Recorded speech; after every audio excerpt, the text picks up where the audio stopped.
Welcome to episode 43 of the Daily Blog.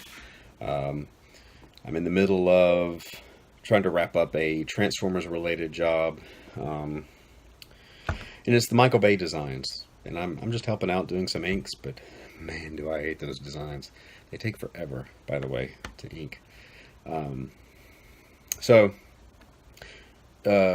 Today I'm just going to touch on some tips for social media for artists. I am not a guru by any means, and anyone who tells you they are is probably not. A social media guru who only has 500 followers is not a social media guru. But there's a couple things I've learned and observed in my little bit of time. And I've had more success recently because I think I've started to figure some things out. And just talking about the major ones like Facebook, Twitter, YouTube, Instagram.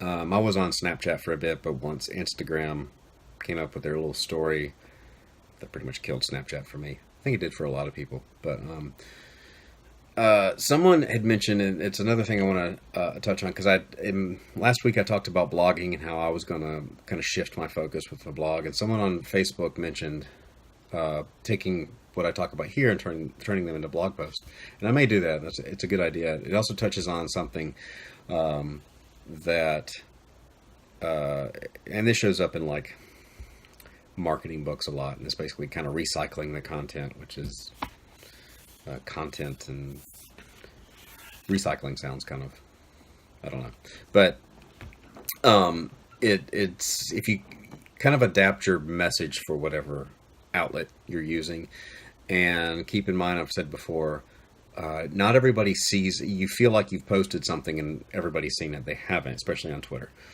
So definitely adapt things for different outlets.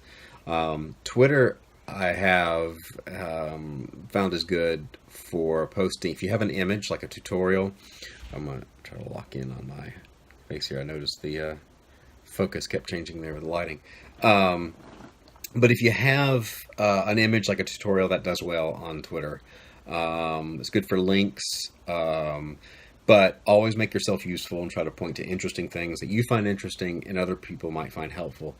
And in that, I found also it's good for if you have something for sale, like a sketch or something, and you've built up your rapport with your audience, and you have people that enjoy your work. It's not a bad outlet for saying, "Hey, I've got this for sale," or "I'm offering this," or whatever. So, kind of approaching Twitter as more your daily, quick links, and trying to be helpful and just thoughts and stuff. Facebook is good if you've got, and this is what I'm still trying to figure out, because I have my personal page and I've got my fan page, or whatever it is, the Brian Shearer artist writer page, and that's where I usually post these. But those, like a video, is really dependent on first of all, Facebook is not going to show it to everybody that's following your page unless you pay them. The people that do follow it, it helps if it's shared. So if it's shared, it'll reach a wider audience.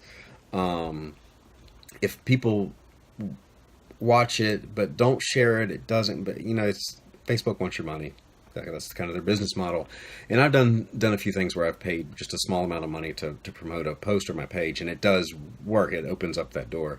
And, that's just kind of marketing costs, right? But I think Facebook is good if you're going to, if you have a video or a post that goes, you have the opportunity to reach a lot of people. You are not going to make any money from that. And that's not always the point, right? I mean, you're definitely trying to promote your work, kind of be a resource, all that.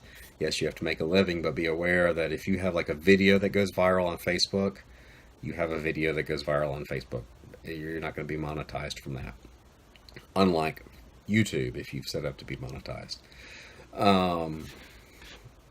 So Facebook is good for having something that can be shared with a very built-in wide audience. Maybe there's a billion people on Facebook. I think literally a billion people on Facebook. Um, so the audience is there, but just be aware that if you have a fan page you've built up, or is there another word for that, like business page or whatever? Just because you've got like 1,000 followers on that, or 1,000 people that are watching it, doesn't mean that 1,000 people are going to see it if you're not paying money. They changed that. I think everybody knows that at this point. But so Facebook is good for it. The other thing is you can do some longer posts on Facebook, and I haven't done this from. I may take some of my blog posts, and again, this is the whole recycling stuff. Make them Facebook posts that are shareable. So those kind of things can go. If you have a post, people can share it.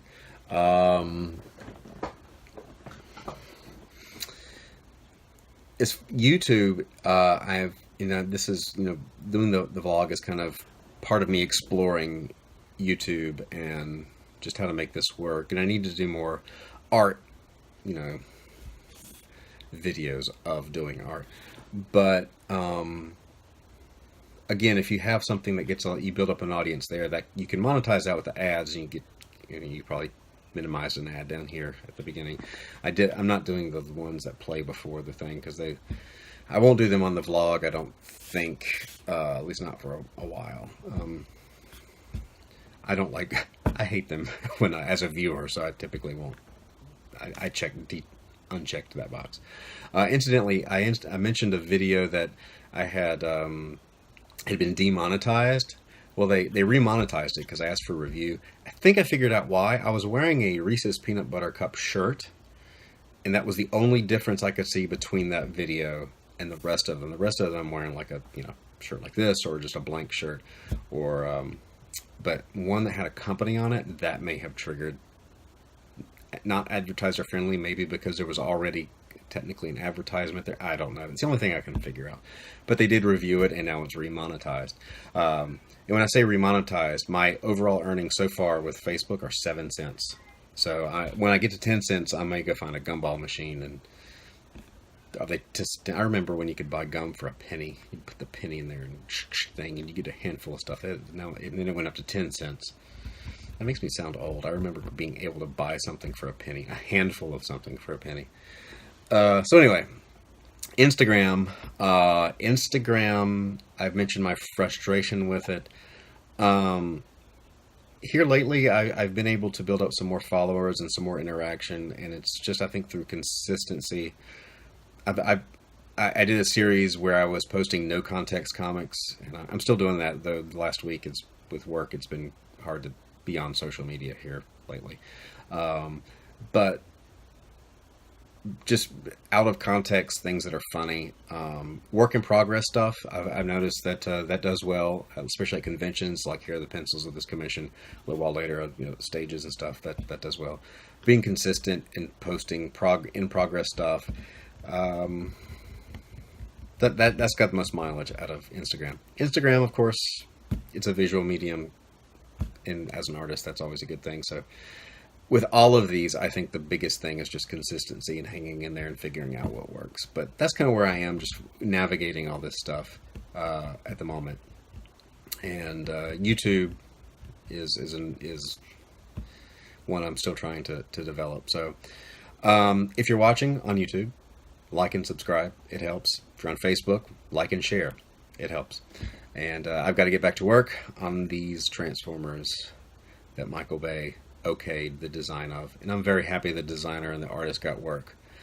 But man, I'm not a fan of these designs of Transformers. So, all right. See you next time.